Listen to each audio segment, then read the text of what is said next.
हो, धनवान हो, विद्वान हो, जाए के सबके बा। कहल जाला कि 13 दिन के 13 ही होले और 12 दिन के 12 ही होले। वही में कोई 16 दिन पर भी 16 ही करेला। भाव हवैया तनी स्वर देखे बा।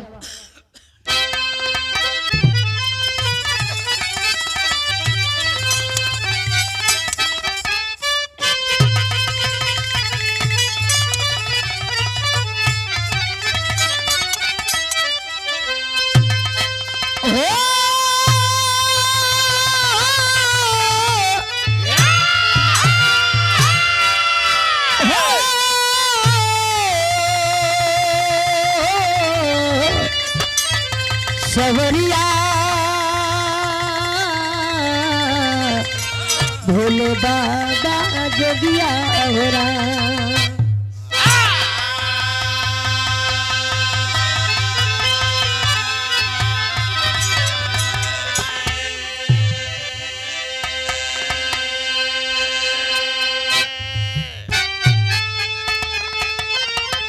अरे दशरथ चले गए सुरधाम, बन से अवधि आए श्री राम। पिंडदान किए फिर तेरे ही का इंतजाम।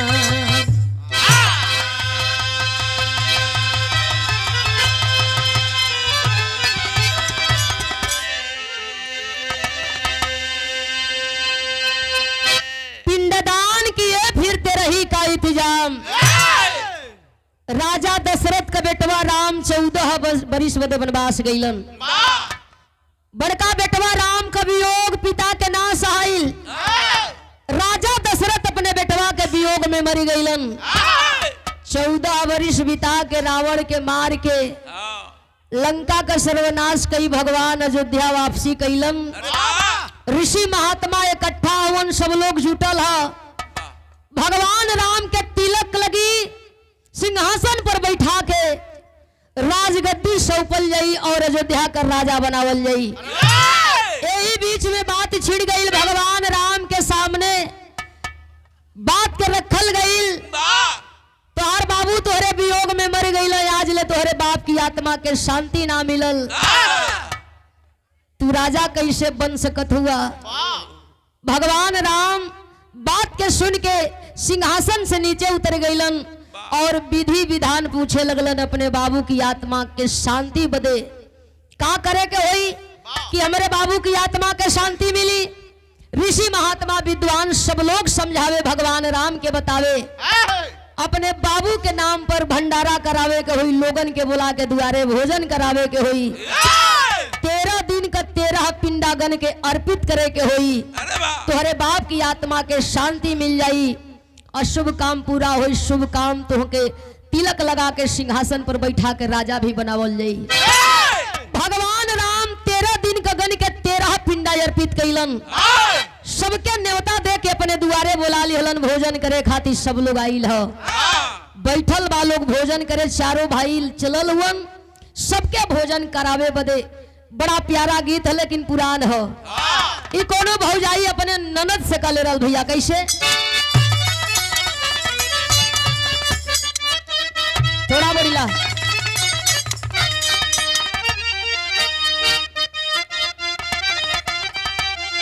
अरे सरंगिया वाले का डेरावा, सरंगिया वाले का डेरावा, बतलाई दे रे लगूरी ननदी, बतलाई दे रे लगूरी।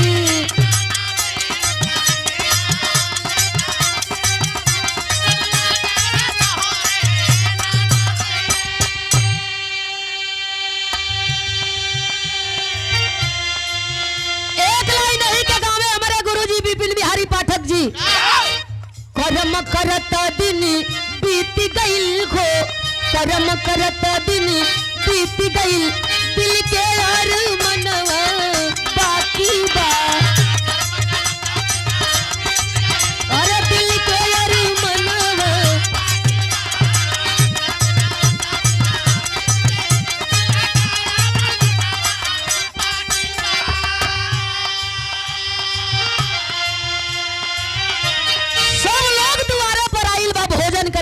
सब लोग बैठल बा। चारों भाई बड़ा प्यार से बड़ा सम्मान से सबके भोजन करावत हुवन, सबके खियावत हुवन, सबसे पूछत हुवन, सबके बैठावत हुवन। कैसे देख के नेवता भवनवा, देख के नेवता भवनवा, तब भोजनवा दिहले हो रघुबरी।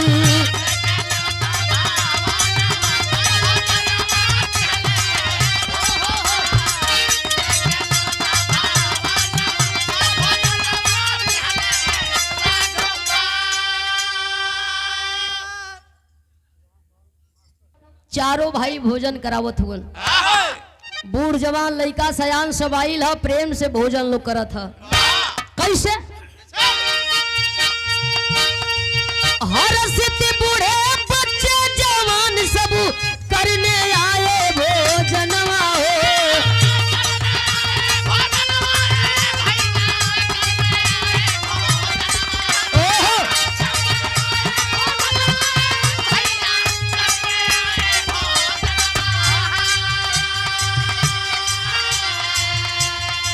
उसी समय शिवरूप बदल के बैठल मार के असनवा हो।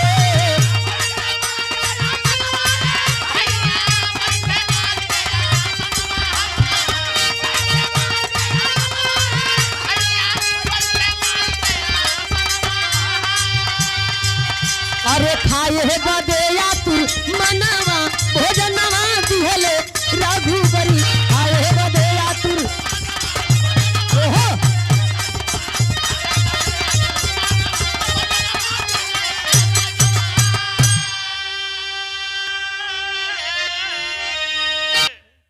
की आत्मा के शांति बदे भोजन बनल है। चारों भाई सबके भोजन करावत हुवन, सब लोग बड़ा प्यार से खात ह।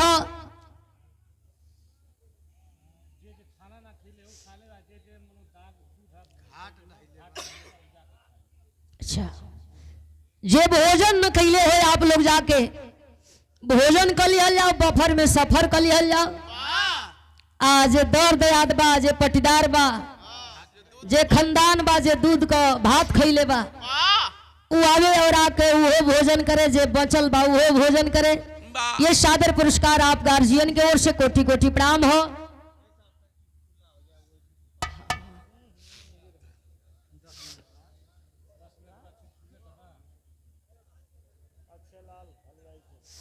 और सम्मानित गार्जियन अच्छेलाल हलवाई, आप गार्जियन की ओर से चारों भाई भोजन करावत हुन, सब लोग भोजन करत हो।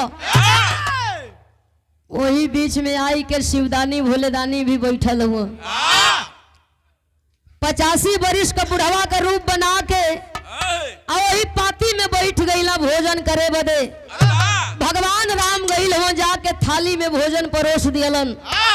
4 कदम आगे बढ़ल हुन, भोलेदानी शिवदानी आवाज लगौलन, कलन हे भगवान, सुने में आवेला कि कौनो काम मर्यादा में रही के करेला, यही लिए तो के पुरुषों में उत्तम मर्यादा पुरुषोत्तम राम कहल गईल बा।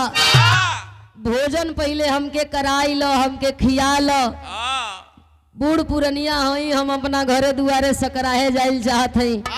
हम भोजन कर ले, खा ले, हमार पेट भर जाई तो बाकी लोगन के खिया के विदा कर लिया।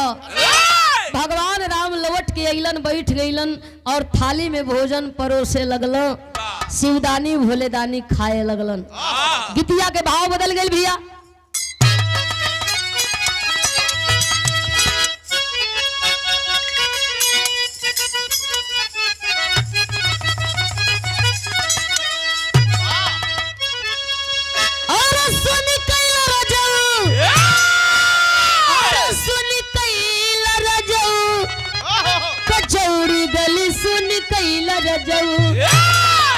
ओही मिर्जापुर के कैला गुलजार हो कचौड़ी गली सुन कैला रजऊ।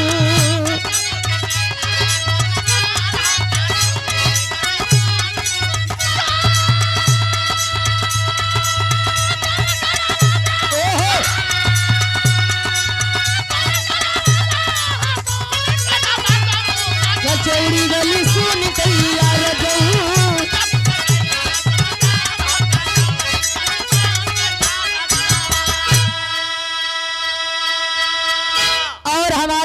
पूजन बड़का भैया ब्रजेश कुमार मौर्य जी, ये आपके द्वारा आशीर्वाद स्वरूप 100 रुपया दे के सम्मान के गिल भैया के पोलगी बा, सब लोगन के पोलगी बा। भगवान राम बैठले बैठले मने सोचे लगलन, अरे धन्य भागी आई गईला बुढ़ऊ, उहे देख लीला राम रसाई हो की, धन्य भागी आई गईला बुढ़ऊ।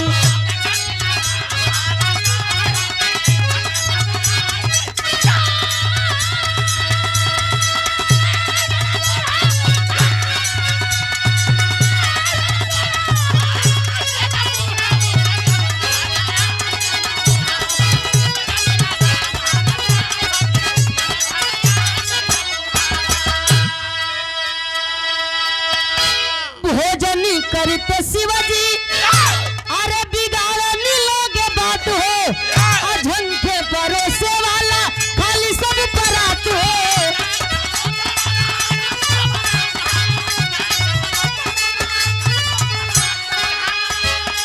अरे धन्य भागी आई गईला बुढ़ऊ।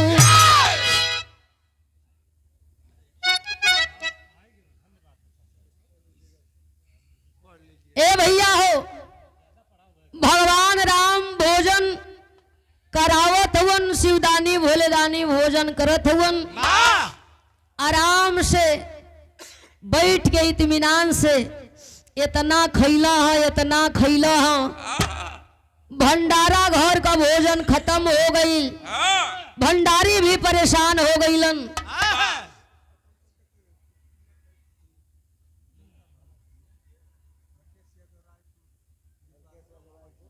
हरिकेश यादव रायपुर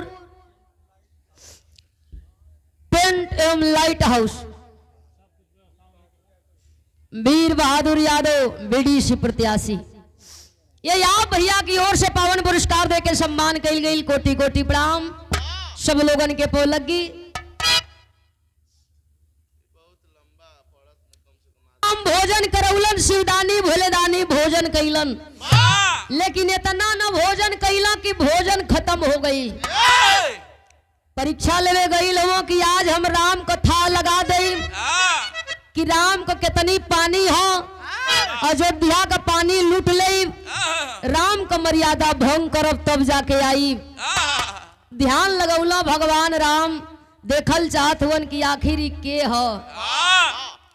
जब ध्यान लगा के देखला भोले दानी शिवदानी हुआ, हाथ जोड़लन, विनती कैला, हे प्रभु भोजन कैल छोड़ के बदले में कुछ हमसे ले लो, लेकिन हमारा अयोध्या का पानी और मर्यादा पुरुषोत्तम राम का मर्यादा बचा लो।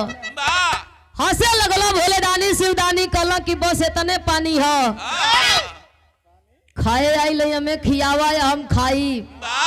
भगवान राम भाग के गई लहुन वही माई पार्वती की आगे, हाथ जोड़ के खड़ा भइल और वही माई पार्वती से अपन विपदा सुनावत हुवन। वही माई पार्वती से कहत हुवन, भाव बदल गई बा।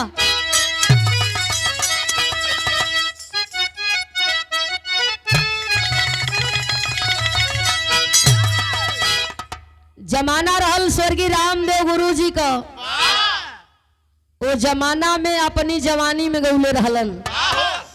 का गावे भैया हो, अरे गोरिया रे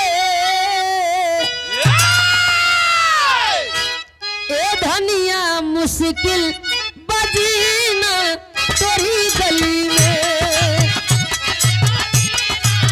तोरी गली में।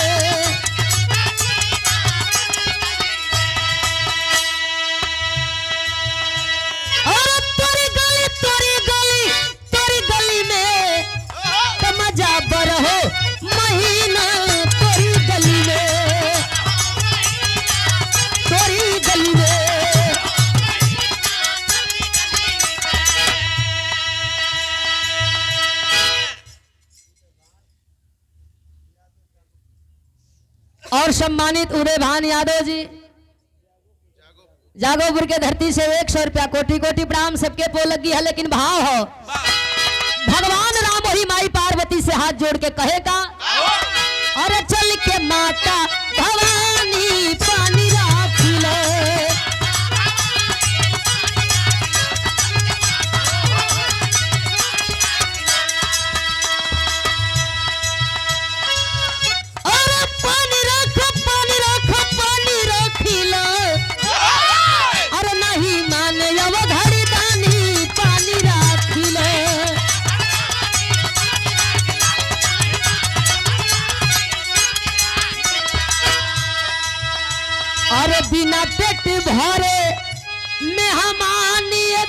जइबे अरे हमारी अयोध्या का मान घट जइहे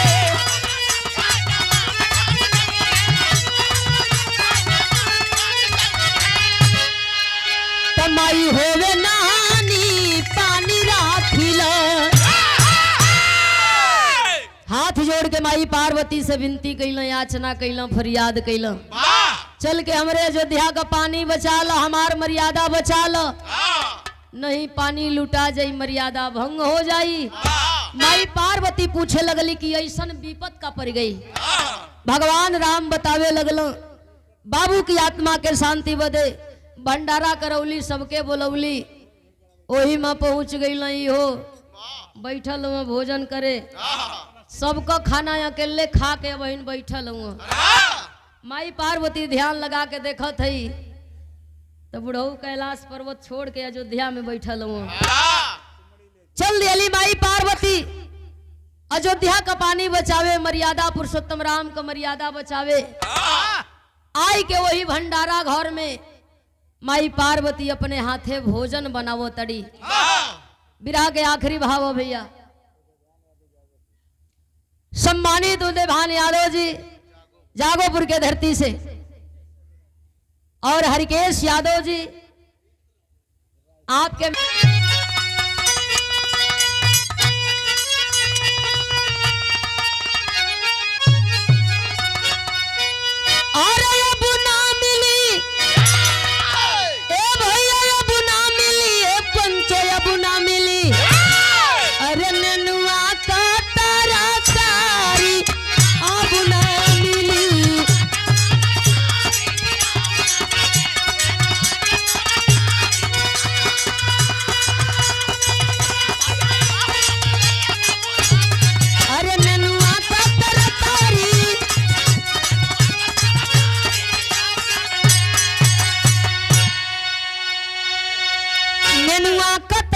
अब ना मिली।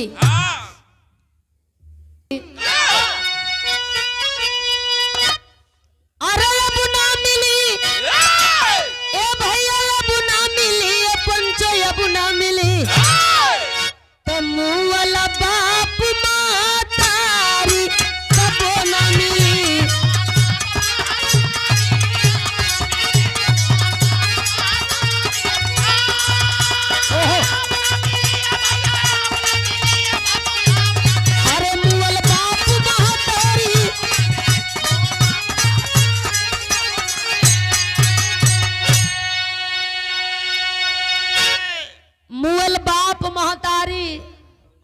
अब ना मिली। बाप माई जकर मर गईलन कबो ना मिलीहन। माई पार्वती अन्नपूर्णा रूप धारण कैली, भोजन बना के दे दिहली, लेके भगवान चलल हुन और ले जाके वही शिवदानी भोलेदानी की आगे थाली के रख दिहलन।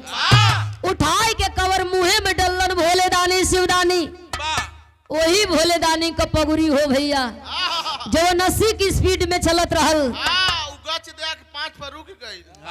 लगला धीरे धीरे आराम आराम से खाए, मस्त हो गईलन। खात हुआ भोले दानी, अब मनावत हुआ कि पहाड़ी रेस्टोरेंट यहाँ कैसे आ गल। मने मने सोचत हुआ कि आखिर दाल में कुछ कला है, पूरा दलिया जीरा से भूजल है। भोले दानी शिवदानी जब ध्यान लगौला हाँ तो देखत हुआ कि भंडारा घर में भंडारी ना हुआ, ये तो कैलाशी है। शिवदानी भोलेदानी मुस्कियात हुआ, एक ही कवर वही मुँह में डाल के अपन एने से ओने पगुरी करत हुआ, मंद मंद गुलाबी गुलाबी मुस्कियात हुआ। अब मने मने सोचत हुआ कि जा हो तू तो बतिये बिगाड़ दिहलू, ना तो ये बेरा तो हम समझा दिले होती। भगवान राम हाथ जोड़ के याचना कैला, पूछे लगल का भइल प्रभु, कहीं नमक ढेर हो गई कि मरचा तेज हो गई। भगवान बोले दानी शिवदानी तकला कहला कि अब तो खेल बिगाड़ी दिले बड़, अब का पूछले बड़। पेट भरल हाथ मुंह धो के खड़ा भइला भोले दानी, वही भंडारा घर की ओर चल दिहला। जहाँ कैलाशी भोजन बनावत है। वाह आ जब जाए के पर्दा भोले दानी हटौला माई पार्वती घूम के हाथ जोड़ ली है। कल की कहो यहाँ कैसे? माई पार्वती कहली कि आप कैसे?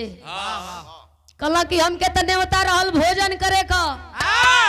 कहली कि हम के न्योता रहल भोजन बनावे का। तू खाए आइल बड़ा या हम बनावे आइल बड़ी? भोले दानी शिवदानी हंसे लगलन, कलन कि तुहार खाना बन गई होखे ते अब चला। पकड़ के कलाई लेके चलल होन माई पार्वती के भोले दानी शिवदानी। भगवान राम हाथ जोड़ के खड़ा भइलन, इशारा करत होन कि लेके इनके जल्दी हटा। का कहे?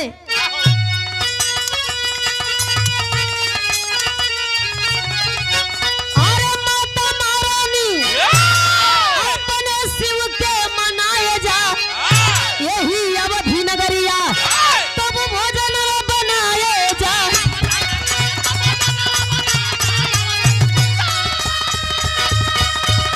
ओहो बहुत अच्छे।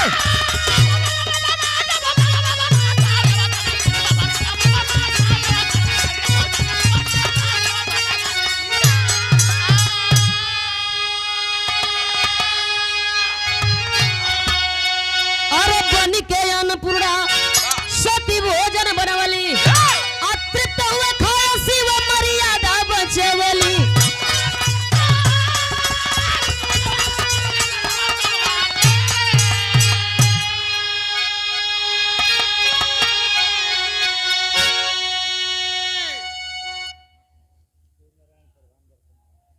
और गा के चलल वन भोले दानी अपने पार्वती के। 4 कदम गईलन, घूम के तकलन, खड़ा हुआ भगवान राम। कलन की कोनो वरदान हमें मांगला। भगवान राम कल कि हमें कोनो वरदान वरदान न चाहिए। जल्दी तो द्वार छोड़ा यहाँ से। बाबूजी की आत्मा के शांति बदई भंडारा करौली, सबके बोलौली। केहू ना खाइल सगरी खाना, अकेले तू लील गईला। अब हमें का वरदान देबा? अल्लाह मर्दा की खाना के एकदम प्रभु वाह आप यहाँ से जाई ताकि हम बाकी लोगन के खियाई। वाह भोले दानी शिवदानी हंसे लगला, कहला कि आप परेशान हुआ, कुछ तो वरदान मांगला। कहला कि बाबू की आत्मा के शांति मिल जाए। कहला उ तक कब्बे का चल गल। कहला कैसे? शिवदानी भोले दानी बतावे भगवान राम से 13 दिन कगन के 13 पिंडा अर्पित कैला, वही दिने स्वर्ग का द्वार खुलल। तोरे बाबू की आत्मा के शांति मिल गई। बाकी रह गई भोज भंडारा, सबके खियावे पियावे का जवन व्यवस्था।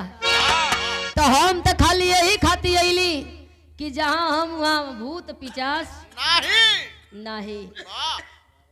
तोहर बाबूजी तर गई, आत्मा के शांति मिल गई, हम भोजन कर लियली, अब हम जात हई। कुछ वरदान मांगा, कहला अपन भक्ति हमके दे दा प्रभु। लोग कहेला कि भक्ति कैले मुक्ति मिलेला, जन्म मरण से छुटकारा मिल जाला। शिवदानी भोलेदानी हंसला ठठाई के, यो मस्त कही के चल दियलन, ऐसा ही होगा। आप भक्ति करेंगे आपको भी मुक्ति मिलेगा। साधु संत महात्मा लोग बतावेला भक्ति 2-4 मिनट 5 मिनट हर इंसान के करे के चाहिए। वो निराकार के भजे के चाहिए जेकर आकार नहीं खे। निराकार जिनका कोई आकार नहीं है। ये शरीर का भी कोनो आकार न हो, एहू के बेकार हो जाए के हम।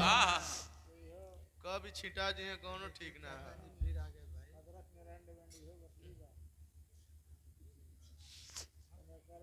चल दिया भगवान राम कहे लगलन, कहे श्री राम चाही भक्ति का खजनमा, और सेवन चाही प्रभु तुम्हारे चरण।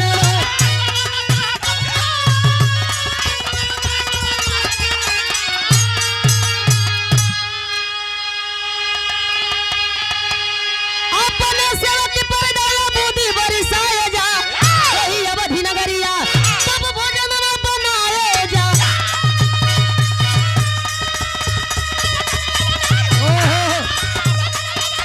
बहुत अच्छे।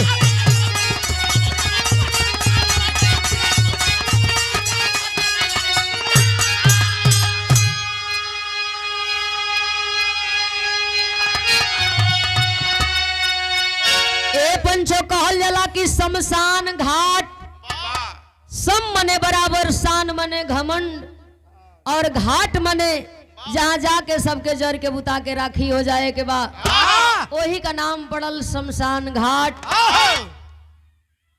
50 मुर्दा जल जइहन, जल के राख हो जइहन, जाय के निहरबा ओके खोर खोर के तकबा देखबा, चिन्हल चाहबा कि कौन रखिया गड़ी छोड़ा वाली हो आ कौन रखिया बंटी बबली वाली है। ओ जइन चिन्हाई ना, सब लोग जर के राख हो जाला, एक समान लोग हो जाला शमशान घाट जेकर नाम पड़ल बा। बेटी धनवान होले, विद्वान होले, बलवान होले, बेटी के हाथ से मुखाग्नि दिलवाइएगा, शरीरिया सोइला जाई, पिंडदान दिलवाइएगा, दुअरिया बंद हो जाई। लेकिन बेटा अगर मुख्य अग्नि दिहन, शरीर माई बाप का जर जाई, तर जाई, बर जाई, और 13 दिन का पिंडा अर्पित कैला के बाद स्वर्ग के द्वार खुलेले, आत्मा के मुक्ति मिलेला। इहो लोग बतावेला कि 13वें दिन आत्मा आवेले, झरोखा में बैठ के नजारा के देखेले, बाबूजी स्वर्गीय हो गए, आत्मा आके झरोखा से नजारा के देखत हुई, कौना ढंग से लोग विदाई करत बा। कर्मे प्रधान होला, बाबूजी का कर्म महान बा कि इतना लोग विदाई में इकट्ठा भइल बा। आखिरी भाव है कहल गई, गुरु गणेश राम लाल गुणकारी, राम कवि चंद्रिका कसी